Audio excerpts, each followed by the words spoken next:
to another episode of Next Door Conversations with me, Amara. On today's episode, we're going to be talking about a woman's right to self-pleasure. You know, I like this kind of topics, guys. I really enjoyed talking about anything that has to do with our sexual behaviors as Gen Zs or just as people in Nigeria. It really excites me and fascinates me. And so you could not believe my joy when I found out that this was something that was really being debated online for the past couple of days. And we are going to be talking about it and the viral clip that is making the rounds that has people's jaws dropping to the floor. Yeah, we're going to be discussing that on today's episode. Hi, if you're new here, my name is Amara and this is Next Door Conversations, my podcast where I talk about trending news, viral content, what's happening on social media and in the world at large. If you like what you're listening to, make sure that you're following the podcast, ring the notification bell so every time I drop an episode you get a notification. And also don't forget to share this episode with a friend, because I'm sure there's someone in your circle of friends that's interested in topics as these.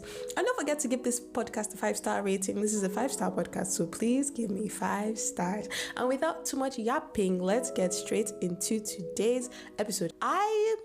You know how I feel about sex.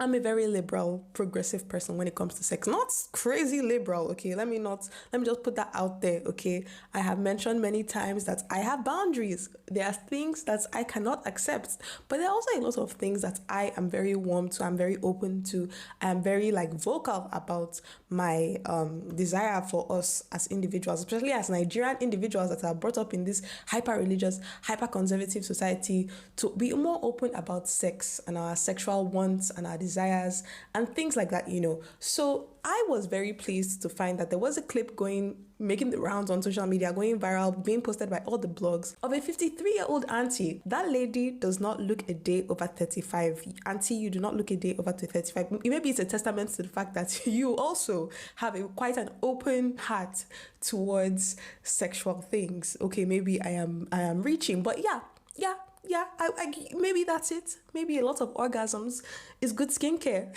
Anyway, yeah, so this particular clip of this auntie was from the Morayo Brown show. If you don't know who Morayo Brown is, I wouldn't say she's the Oprah of Nigerian media because that space is left for Moabudu. So let's see. Maybe she's like a lady of the View. Actually, that is the perfect example because she hosted, I'm not really sure, I've not been watching TV a lot, but she did host at some point, I don't know if she's still doing it now, the show called Your View, which is very similar to The View, but kind of dissimilar because sometimes they talk about real life things and they have people that call in and it's a whole deal. But yeah, they do the Your View thing. If you check on YouTube, you're able to see clips of it. And she comes on there and she shares some of her opinions on certain topics, on trending news of the day, which is kind of like what I am doing on this podcast, isn't it, right? But anyway, she does that and she is my least favorite person on that panel. My favorite person on the panel is Nima, the lady with the hijab, because somehow I just relate to everything that she says.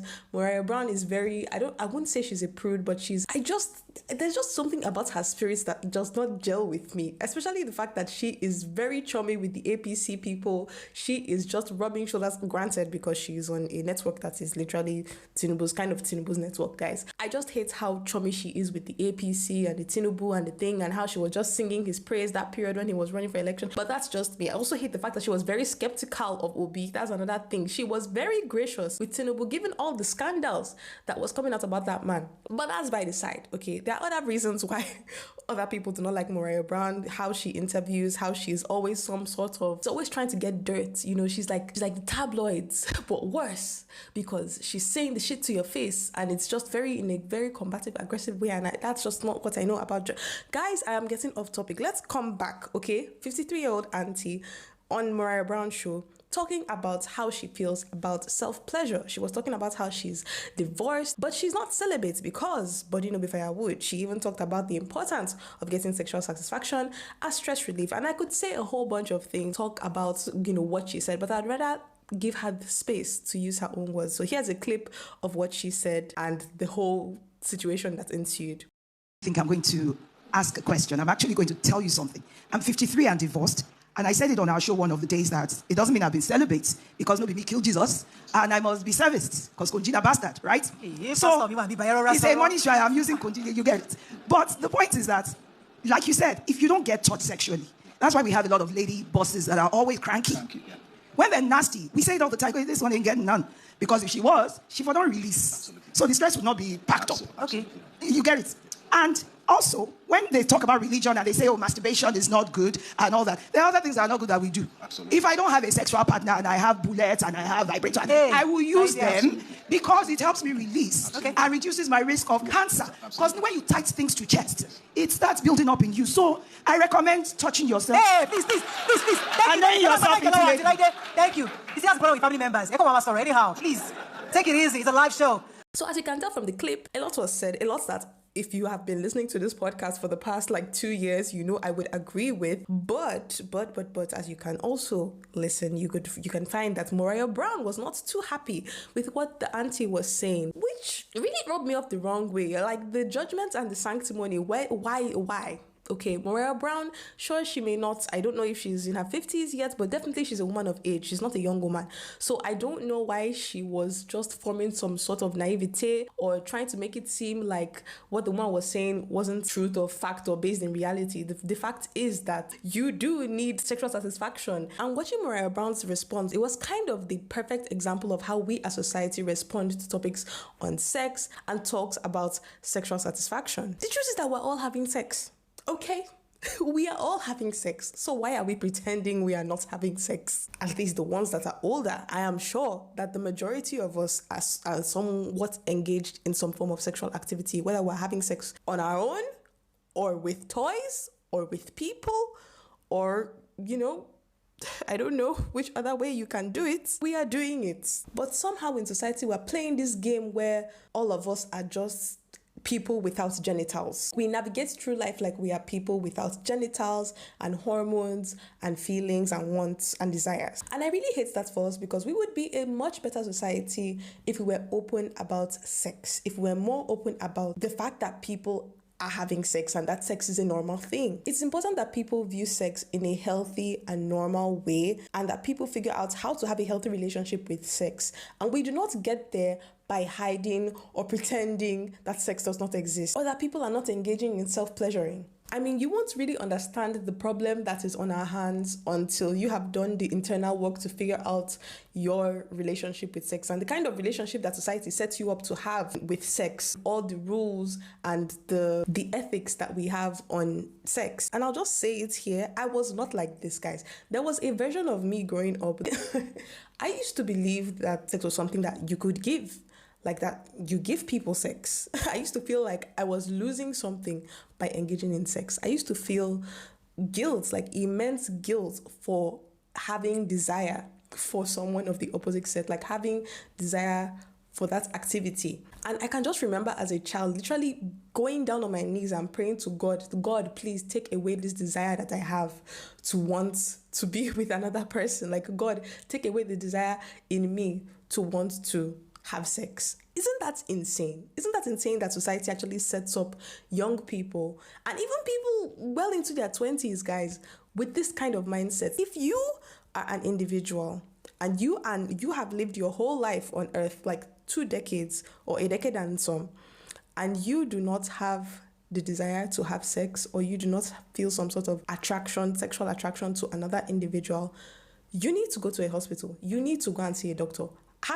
Being horny, wanting to have sex, having all these feelings is a very normal thing that people undergo, that people have. It's a very normal feeling. It's part of normal physiology. Society wants you to feel guilty for it. Somehow society wants you to feel like there's something innately wrong in you for wanting to experience this feeling. And the thing is that we deceive ourselves thinking that we're not talking about it, but we are talking about it in so many ways. Information will fly either ways. So it's either you are there putting out positive information or you are just taking on a more laid-back stance and you're letting terrible information fly about, which is further ruining our society. Like, I could think back to my some of the perceptions that I had about sex growing up and how so much of it was fueled by things that my peers would say. And I could literally, my first introduction to pornographic content was literally in school. Saw some of my class boys watching a video and everyone was gathered to one corner of the classroom. Just to mind you guys, junior secondary school too, we were children. we were babies, and these people were, you know, so engrossed in whatever was happening on that screen. And this is a whole classroom of people. No one in there was even the slightest bit convicted. Why is that? Because society doesn't talk about these things. Society doesn't tell you explicitly, doesn't speak to our children about the dangers of pornography, of pornographic content, on how they view sex. You know, if someone actually sat down with the entire class and was like, listen, by the way, the teachers didn't even do that, even after they caught the person with the phone, but that's just by the way. Like, if society actually sat down with our youth and told them, look, the vast majority of pornographic content that you're seeing, a lot of it is not from a good ethical place. Some of these people are being trafficked. Some of these people are children.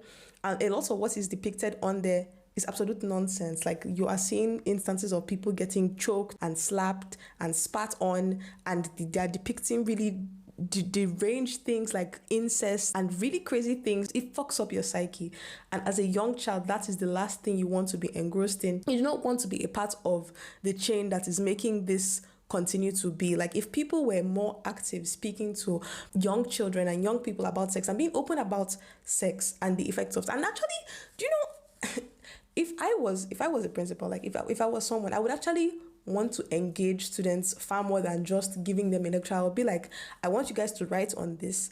I want you guys to make a play. I want you guys to make posters. I want you guys to talk about why it's wrong, why, you know, the chain between this and sex trafficking and child CSAM and so on. So like, I really want people to be involved, the children to be involved, so that they can understand that, you know, very clearly they have enough information to know that this is wrong, this is not okay in any way, shape or form. But we don't do that. The majority of us are like the Morayo Browns, where we're like, ooh, we don't want to talk about that. We don't want to talk about sex. We don't want to talk about desire. We don't want to talk about all of these things that are icky and nasty. No, do that in the privacy of your homes. Don't bring that, you know, in here. You're helping no one. You are helping no one by not talking about this, because there are a lot of God, there are a lot of Nigerian men that literally grow up seeing their moms and their wives as literal Madonnas. Like, they believe that their moms cannot have sexual desire, because and here you have a 53-year-old woman coming on this show trying to bring up the topic about a woman's rights to have sexual desire and to please herself, to be sexually satisfied, even at the ripe age of 53. And it's something that could have been a broader conversation on, yes, even in your old age, you still, even when you're divorced, even when you don't, your spouse is dead and you still have that right to want, you're not an alien for wanting these things. You're not some sort of cougar or whatever for wanting to feel somebody, for wanting to feel the sparks that you felt when you were younger. And so many women feel like they have to perform like a Madonna, like you have to perform like you're the freaking Virgin Mary, because you have sons, you have children, you know, and so your children cannot know that you have sexual desires, or you have friends, or you like, it's oh my God, or you have in-laws, and so you cannot be open about the things that you want because you don't, you know, you're feeling a certain way, and it's tiring, it's stupid, guys. So yes, I am totally for this. I'm totally for conversations like this to be happening on platforms like the Morayo Brown show, on platforms like whatever show that's going on channels TV itself, if it needs to happen. And I'll be honest with you, I am pro-pleasure. I am pro-self-pleasure. I believe that every person has the right to please themselves if you can, preferably with a vibrator. Why? I feel like a vibrator is great because it limits your chances of getting HPV or other STIs, provided you take care of your vibrator well, obviously, and you keep it in a clean place. And it's also, you know, a great form of stress release, as just sex generally is a great form of stress release, without having the whole what are we conversation after. You know how it is with an actual individual person, like a whole man. And you know how men are. Like, I hate to say it, but the whole point of the activity is to relieve stress. And if the relationship that we have is causing me more stress, then it's like it's cancelling out itself. So I'm back to square one. What is the point of this? You know? And then it's also convenient. It's very convenient. It's easily accessible.